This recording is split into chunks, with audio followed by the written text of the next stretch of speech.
go there. Gotta go there. ShamWow, right next to the Islam stand.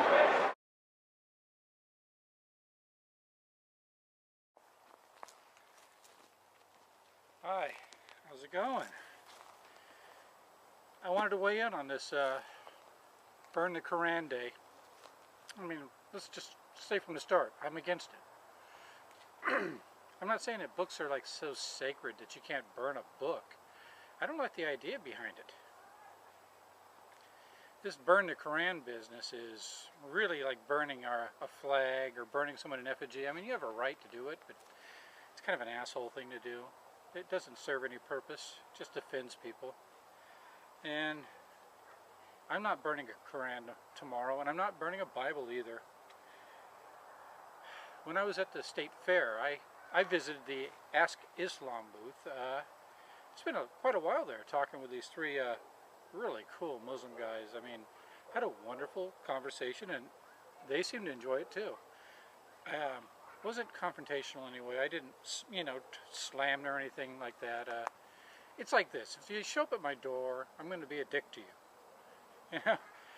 If I go to your booth to talk to you, I'm going to be nice, and I'm going to ask real questions, sincere questions, and I did. And what a great bunch of guys they were. I'm not going to insult them tomorrow. Those three guys and several other Muslims I've met in my life and know, and some that I've even corresponded with through YouTube, who have been pretty cool to me. At the Islam booth, they gave me a lot of great stuff to read. I've read some of this already.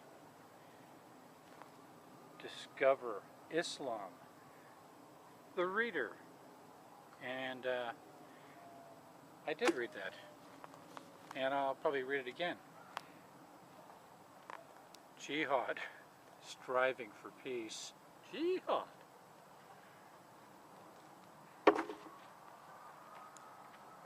Islam Explained. Kind of thin.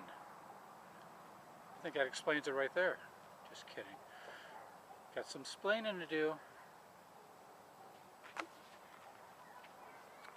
Concept of God in Islam.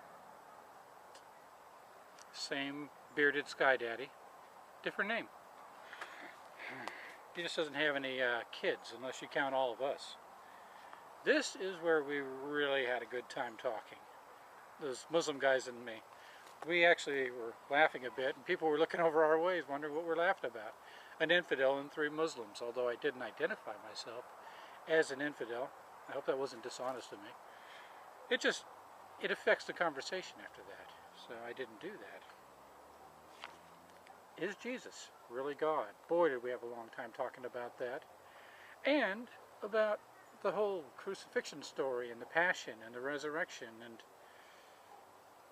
funny, they tend to think that Jesus somehow found a way around that crucifixion too. Probably had a loyal follower sit in for him or hang out for him. How about that? Who invented the Trinity? This was interesting. And yeah, it's obvious. I mean, there's not much in the way of in the Trinity, that you can find in the Bible. You find a lot of magic numbers and all that shit, but it's not much about any Trinity.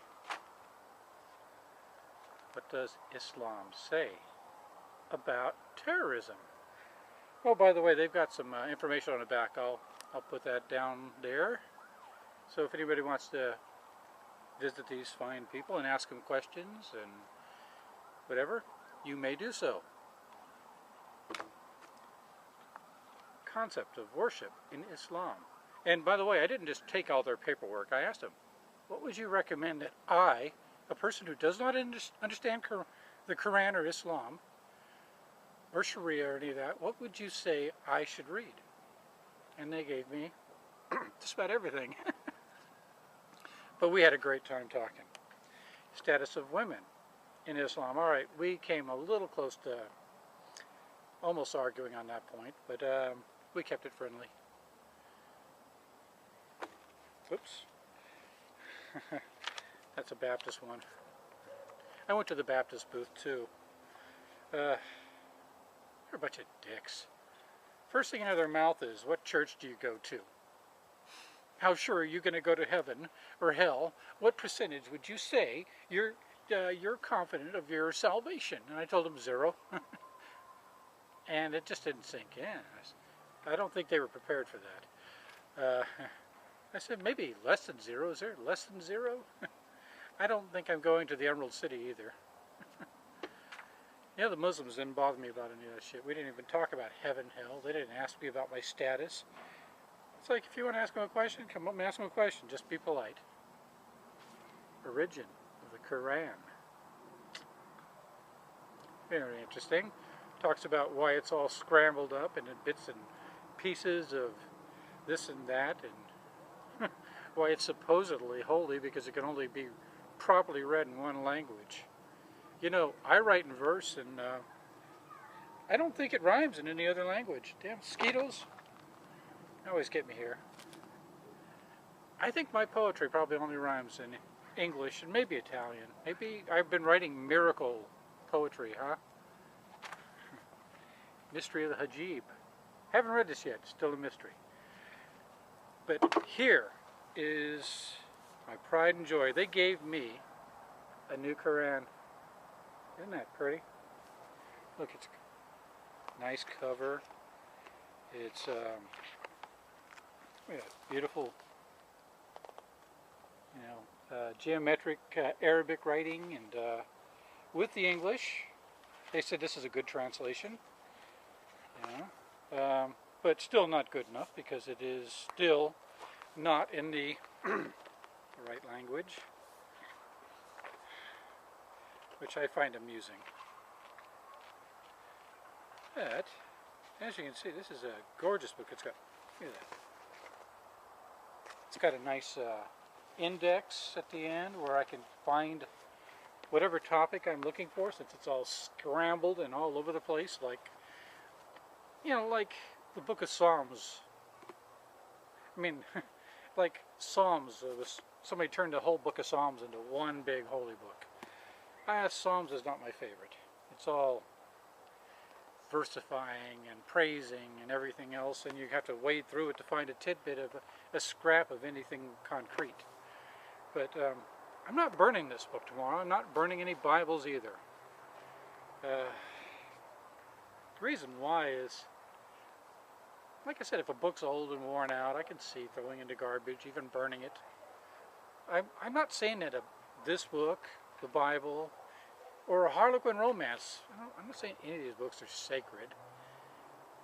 I don't like what's behind this. Nobody's burning this book because it's worn out, or they're burning it because they're saying this book kills people. This book has killed people. Well, if you believe that sort of shit, then the Bible's got even more blood on its hands. It's had more time to bloody its hands. No, I cried bullshit up there. This book didn't hijack airplanes. This is, I mean, books don't kill people. Hateful fanatics kill people. I mean, I guess I could get fanatical about, you know, any book, Catcher in the Rye, and kill somebody. Maybe we should burn every copy of Catcher in the Rye, huh? No, I'm not burning any books, and it's not because I'm a goody-goody. It's not because I have undue respect for this book. It's that I do have respect for the guys who gave it to me. And there's quite a few Muslims that I work with, that I know, that I have known, that have corresponded with me through my channel and in other places, and those are the people I don't want to offend. Not because of their religion, but because of them. I mean, their religion can go to hell, but there are some really good people, and I think burning the Quran tomorrow would confuse them, push them further over to the dark side.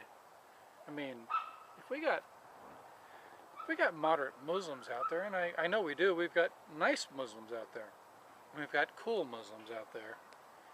every asshole thing you do against a religion just pushes them further to the dark side. You know, makes them hate the West all the more. No, I won't have any part of that. I disrespect all religions, but I'm not against their books.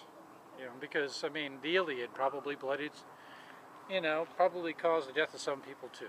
You know, and the Odyssey and all that. I mean, in its day, I mean, you couldn't question that book either. I'm not going to burn the Iliad tomorrow. I promise. I don't think I'm going to burn a single book tomorrow. I think I'm just going to try to do something nice. I think I'm going to make something good out of tomorrow. And I keep it positive. I recommend all you folks out there do the same. You know, enjoy your life. Quit dwelling on death. You know, because life is short, death is forever. And I mean that. Good night, folks. Peace.